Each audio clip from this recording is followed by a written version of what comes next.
For more, let's go to Bruce Jones, Senior Fellow at the Center for Security, Strategy and Technology at the Brookings Institution. And he joins us from the World Economic Forum in Dalian, China. Well, thanks so very much, Bruce, for joining us this evening. Let's just talk about the latest actions from Seoul, where they've basically abandoned the 2018 military agreement. They've resumed live fire exercises on the northwestern islands. Is this a sign of a new era of escalation, you think?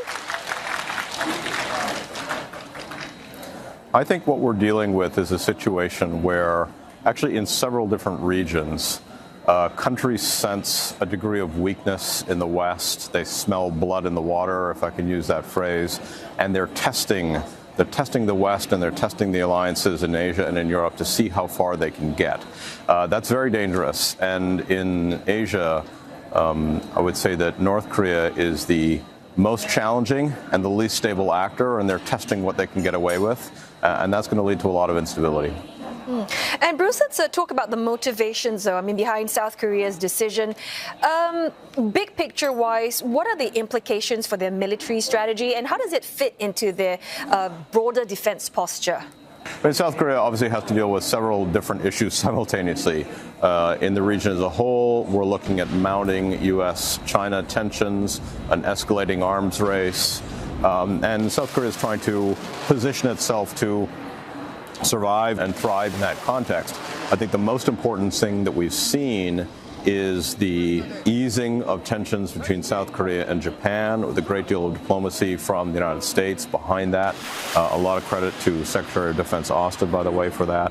An effort to put some of those tensions behind Seoul and Tokyo and to move towards greater collaboration in the defense sphere. Obviously, that's heavily shaped by concerns about China's ambition. But there is also concern about instability on the Korean Peninsula. That's obviously more concerning for Seoul, but it's also concerning for Tokyo. So Seoul has to deal simultaneously with escalating risks on the Korean Peninsula and a regional framework where the risks are growing, and those two things can compound each other. This is why I say the phrase blood in the water. There's a sense of weakness, there's a sense of opportunity for people to challenge.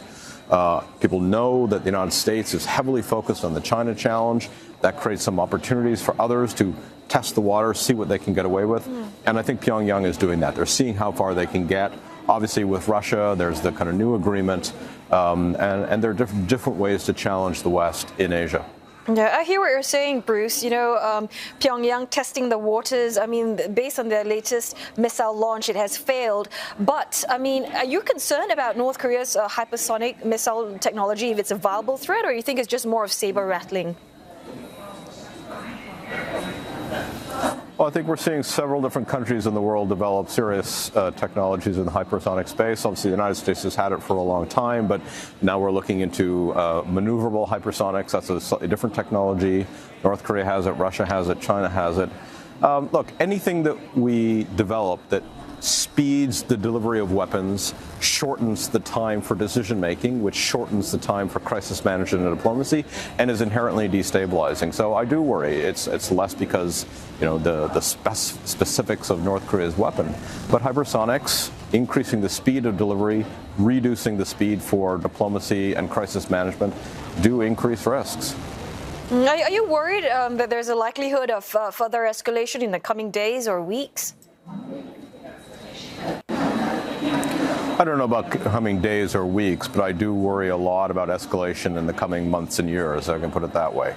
The situation is decreasingly stable.